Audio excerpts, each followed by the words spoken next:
A couple of weeks ago I made a video for small-ball-success.com showing my latest version of the old school dead ball era swing, kind of trying to put it all together. And as so often happens, because of the time of year and because there's just so many things going on around here, I didn't really have a chance to rehearse or even write a script. If I write a script, I usually get off it anyway. So sure enough, at the end of that video I said something like, remember that the swing isn't made for you, you're made for the swing, or you have to tailor yourself for the swing. And I almost didn't post that video because I was so annoyed that I'm so afraid that I was projecting the idea that it's my way or the highway. You got to do it the coach's way, or you're just not going to do it at all. You're going to sit on the bench or go find another sport. And of course, my family has known, everybody's known coaches like that. I just hate that kind of coaching, particularly with hitting.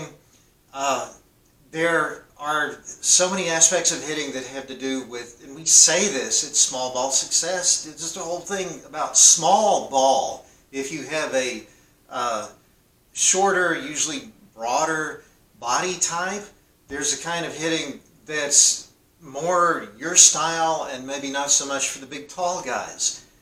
Obviously, there's not just one style that is going to be correct for everybody, and I think the game has gone in that, it's a terrible direction. But as my son was growing up, I saw that everybody was teaching this swing where I think they're actually getting away from that now, but you know, you had the rear elbow cocked and the hands were high above the rear shoulder. You take the big leg kick, but you get the foot down early, and as the foot comes down, the elbow's rocking higher and farther back than ever. And then what are you doing? You're descending steeply into the pitch. You have this really steep barrel path. You try to hit the ball as it goes over the plate, and you have the early release of the top hand. And if you're a tall guy and you get all kinds of bat speed out of that loopy downward swing, you can hit a pop-up that'll sail over most fences, especially if you're, playing Little League and the fences are not that far away and you're already you're already taller than I am, you're taller than a lot of adults. But that's no good for little kids because they're just hitting these cans of corn in medium deep right field or left field. It's not even deep enough for a sac fly often. So now let me get back on target here. If you're going to swing that way, and if you are a big tall guy, here's my point for this video, and this is the point that I wanted to elaborate. You don't want to be combining the things that we talk about with that swing. If you're tall, maybe this is, you're having good results with this, go for it, stay with it. But for instance, one of the things that we emphasize is having the handle of the bat in the knocker knuckles and not locking your thumbs around it. That's because this keeps flexibility in the wrists. And what we're looking for is a path that takes the barrel straight to the ball. You're staying inside of the pitch. You're leading with the hands. You need your wrists to be really flexible to do that. And I think it really helps too if you're something of a front foot hitter. So we talk a lot about that. As I'm taking these kind of practice swings here, you're seeing that my weight is shifting really far forward. I'm not doing any of the... And I grew up loving Mickey Mantle, and I always wanted to be like Mick, and I wanted to copy his swing, but I'm not staying back. I don't really think Mickey stayed back as much as the teaching of the time recommended either, but I'm really trying to, now, with the emphasis on keeping the handle in the knuckles here, I'm trying to come forward, and that's going to keep me inside of the ball. It's going to make me a better opposite field hitter. It's going to make me more of a line drive hitter. as a smaller guy, I'm not going to be hitting so many of those pop-ups that are easy to catch. So why would I, if I'm the 6'6" kid, want to use the knocker knuckle thing while I'm doing the get the foot down early and hit the ball as it comes over the plate and let go? It's actually, I don't know that I could do that physically, because especially with, and I have this metal bat double wrapped in tape to make the handle thicker. We talk about this some in my book Metal Ropes, but really most metal bats have that toothpick thin handle, and it's almost impossible not to wrap your thumbs around them. I think this is another reason why hitters back in the 90s and the early 2000s have been hitting like A-Rod, because the bat really wants you to hit that way. So I don't even know that you can physically not lock your thumbs around the handle when you're doing that. And why wouldn't you? Because you're really just using this top hand to, as we say in Metal Ropes, it's like you're trying to pull a dead limb out of a tree and you got the rope in your hand. You're trying to, really with a top hand, you cock that elbow, foot down early, and you're trying to pull down as hard as you can and really backspin that pitch. I think for us little guys, there's way too much backspin. We're actually swinging under the ball. We're not swinging into the heart of the ball with a little bit of downward slope. So that's no good for us line drive hitters. But see, if I want the old school dead ball era line drive swing, then I really want those flexible wrists, and I want that handle in the knuckles. If I want the big fly, sail over the fence, tall guy swing, then I probably don't want and maybe can't keep the handle in the knuckles. I could try to start out that way. You know, I could do a Pujols thing where I push the handle out, and I think Donaldson does this too. I see guys doing this, and I think they're trying to keep the handle in their knuckles. But and neither one of those guys does this, but if you follow that with a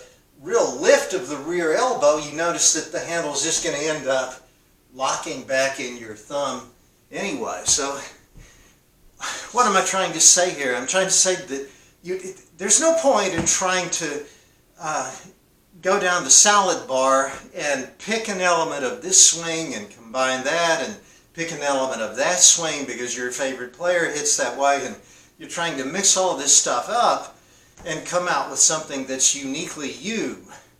I really think that's the wrong way to conceive of success in hitting. We celebrate the individual, and it's good to be unique and creative and be your own guy and all that stuff, but this is physics. There are certain limitations, there are physical limitations to what you can do with a bat, and what you're doing with your feet, with your weight shift, with your way you hold the bat, with your hands, all of this stuff, it has to be working together.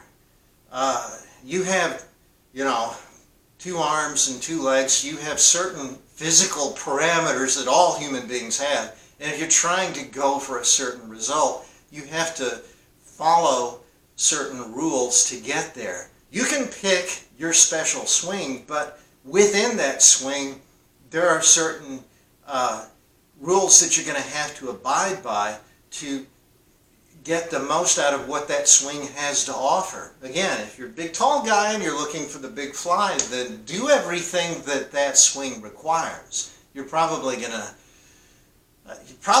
strike out more. You're probably not going to be a good opposite field hitter, but you don't need to be, because you're logging those home runs every second or third game for your team. That's what they want out of you. But if you're not the big tall guy, then why are you trying to combine certain elements of that swing? Why aren't you a front foot hitter? Who's telling you that you can't be? Why are you trying to do the things that the big tall guys are doing? And if you are going to be a front foot hitter, you don't want to be doing this and having a big dip in your swing so that you undercut the ball. You don't want to spin it up in the air. You want to stay inside of it. You want to keep that elbow down and have a more level swing and a more opposite field swing. So this is all I meant by saying that the swing isn't tailored to you. You have to tailor yourself to the swing. There are still, I've just mentioned two of them basically, but of course, there are different varieties of swing. You have to figure out, what am I trying to do as a hitter? What my body type, what is my body type telling me that I should be trying to do as a hitter? And when you figure that out and you figure out which sort of swing is best suited to those objectives, then commit yourself to the requirements of the swing. Learn what they are and discipline yourself to do them effectively. Don't get impatient with the swing because you don't like it, aesthetically. You just think, oh, that's an ugly swing. Maybe it is. Who cares? They don't give you points for being beautiful when you strike out. Learn what it demands and see if you can do what it demands and do every little thing. Check all those boxes that it demands. And to do that, you're going to have to put in lots and lots of reps. You're going to have to, this is what I was saying in the previous video, you may have to swing hundreds and hundreds of times, thousands of times, to really learn the intricacies of the swing and to master it. Don't be a rugged individualist in places where it's just going to sabotage you. Seriously, even as an adult, from my childhood years, I'm still in love with that Mickey Mantle swing that I tried to always model, and it has it's a sort of what they call nowadays an uppercut or a launch angle swing. You're staying back somewhat, and you have that dip in the barrel, which it's not a small guy line drive swing. When I tried to get more into the dead ball era and figure out what those guys were doing, it sort of the Mickey inside of me was, oh, I don't like this. This is ugly. This is awkward. Ugh. And I had to overcome that. I think I understand that. I understand that that's there in many of you. Well, fight it. Overcome it. And if the bottom line for rejecting a certain kind of stroke is not that it's ugly. It's that it doesn't work for you. Try it, stick with it long enough to find out if it does work for you. And if the verdict is negative, then go on and try something else.